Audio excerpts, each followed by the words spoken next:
Bayangkan seorang CEO tampan, lumpuh di kursi roda, kehilangan kepercayaan pada cinta. Lalu, seorang gadis miskin, putus asa demi menyelamatkan ibunya yang sakit, terpaksa menerima tawaran kejam, mengandung anak sang CEO. Tapi siapa sangka, dari sebuah perjanjian dingin, justru tumbuh cinta yang begitu dalam. Inilah kisah tentang luka, pengorbanan, dan cinta sejati yang tak terbantahkan. CEO cacat di kursi roda memaksa gadis miskin mengandung anaknya, tak disangka malah cinta mati. Jangan lewatkan kisah penuh air mata dan romansa ini.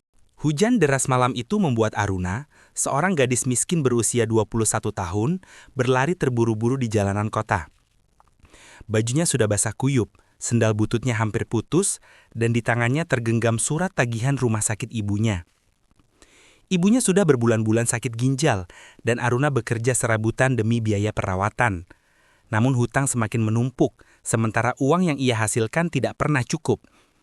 Di tengah gelap dan derasnya hujan, sebuah mobil mewah melintas dengan cepat.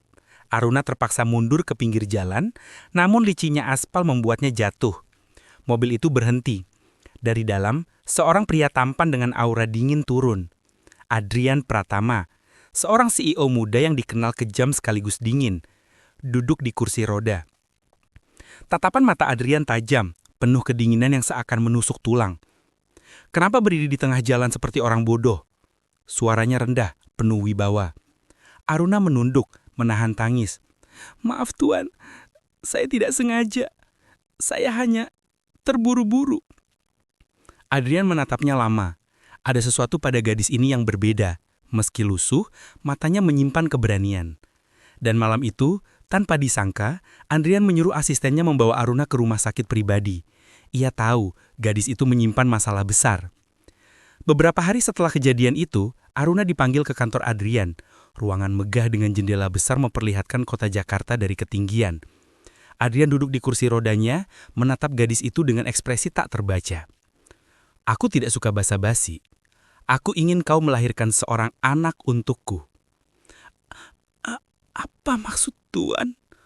Adrian memutar kursi rodanya, mendekat. "Aku lumpuh. Dokter bilang aku mungkin tidak akan pernah bisa berjalan lagi. Aku butuh pewaris. Aku tidak percaya perempuan di sekitarku. Mereka hanya mengincar hartaku. Kau berbeda.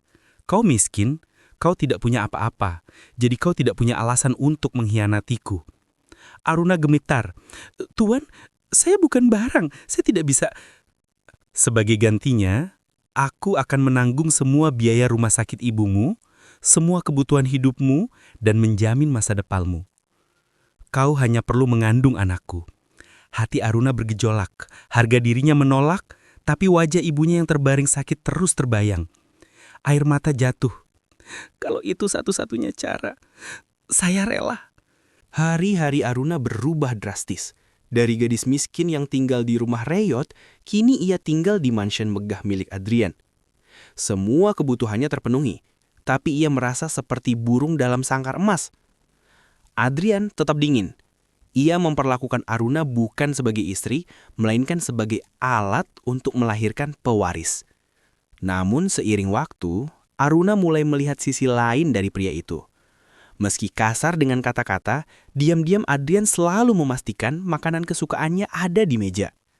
Saat ia sakit, Adrian diam-diam duduk di samping ranjangnya, menatap wajahnya dengan pandangan yang tidak pernah ia tunjukkan pada orang lain. Hati Aruna bimbang. Ia membencinya karena memaksa, tapi entah mengapa ada sesuatu yang mulai tumbuh dalam hatinya. Suatu malam, Aruna mendengar percakapan Adrian dengan sahabatnya. "Kenapa kau begitu keras, Adrian? Kau tidak bisa terus hidup dengan dendam. Tidak semua orang sama seperti wanita itu." Aruna menguping, penasaran. Adrian menjawab dengan suara bergetar. Pertama kalinya ia terdengar rapuh. "Wanita itu meninggalkanku saat aku kecelakaan. Saat aku di kursi roda. Dia bilang aku tidak lagi berguna. Aku hanya beban. Sejak itu aku tidak percaya pada cinta. Aku hanya butuh anak, bukan pasangan." Hati Aruna bergetar hebat. Ia baru tahu luka terdalam Adrian. Di balik dinginnya, pria itu hanyalah seseorang yang hancur. Malam itu, Aruna menangis diam-diam. Untuk pertama kalinya, bukan hanya rasa terpaksa, ia benar-benar ingin ada di sisi Adrian. Bulan demi bulan berlalu, Aruna mulai mengandung. Adrian semakin protektif. Ia tidak lagi sekedar memerintah, tapi mulai memperhatikan detail kecil. Jangan makan terlalu pedas, tidak baik untukmu. Pegang tanganku, aku tidak ingin kau jatuh. Aruna terkejut. Adrian yang dulu dingin, kini mulai berubah. Suatu malam saat hujan deras, Adrian menatap perut Aruna lalu berkata lirih, "Aku takut kehilanganmu, bukan hanya karena anak ini, tapi karena kau." Aruna merdiam, lalu menggenggam tangannya. "Tuan, saya juga." Hari persalinan tiba. Aruna berjuang melahirkan di rumah sakit mewah. Adrian berada di sampingnya, tangannya gemetar menggenggam jemari istrinya itu. "Bertahanlah Aruna. Aku tidak peduli dengan anak ini. Aku hanya ingin kau selamat." Suaranya pecah. Air mata Aruna mengalir. Senyumnya lembut meski penuh rasa sakit. "Adrian, aku mencintaimu.